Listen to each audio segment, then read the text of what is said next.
Over the summer, student government treasurer Ashley Reynolds emailed the leadership of Uncensored America at USC informing us that we had been selected for a formal audit as we had received one of the highest levels of funding last year.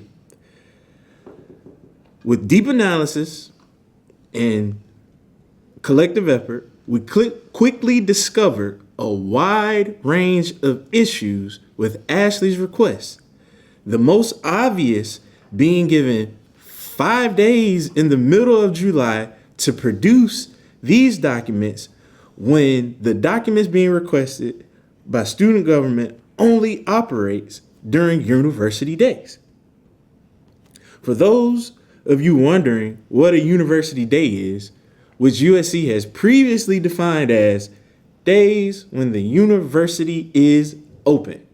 Classes are in session during fall or spring academic semesters.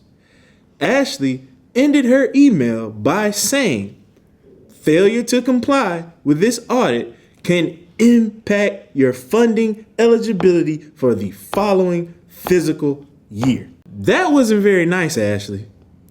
On top of that, every document requested by Ashley has already been submitted.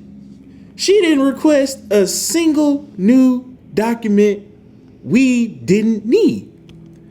The new chapter president of UA, Jacob Wissenat, reached out to Dean of Students Mark Shook with our many concerns about this fraudulent audit. After Dean Shook spoke with Amber Hoyt, a longtime ally of student government, he assured us that we were only being targeted because we were in the top 5 highest funded student organizations last year.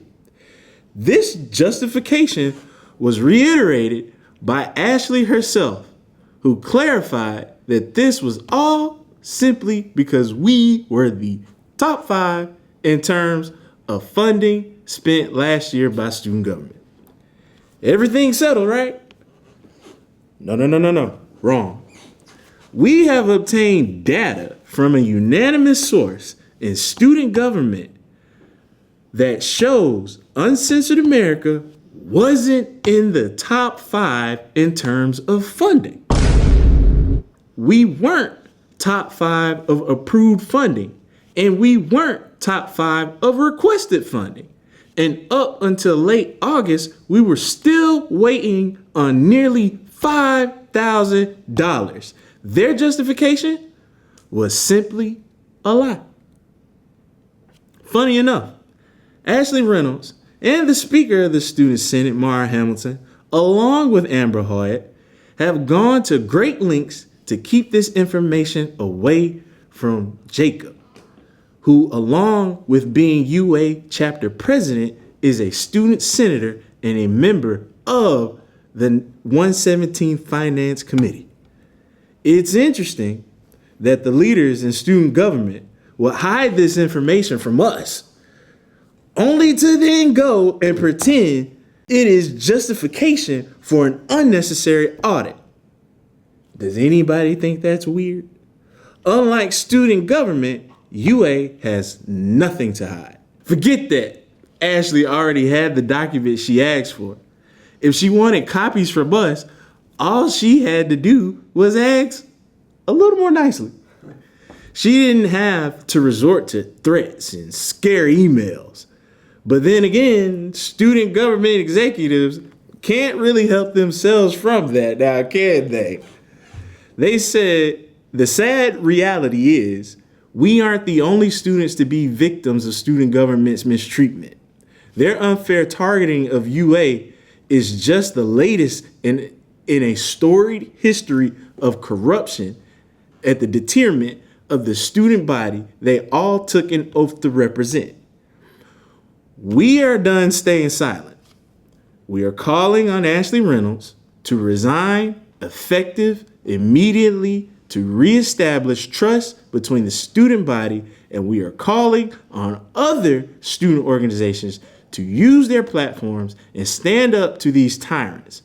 Only united can we truly make a difference. and to the other members who were involved in supporting this fraudulent audit, I believe that you should all take a year off, maybe get to know some new friends, maybe explore, new skills, and experience other clubs. Because as of now, through your actions, student government does not seem to be a good fit for you. It is time that the corruption stops and you just take a little break. Just take a little break and leave it to individuals who want to grow and excel. If not, game on. Virgins over thoughts. You ain't got the Russell House and patio hot. Coffins for my ops. Virgins over thoughts. You ain't got the Russell House and patio hot.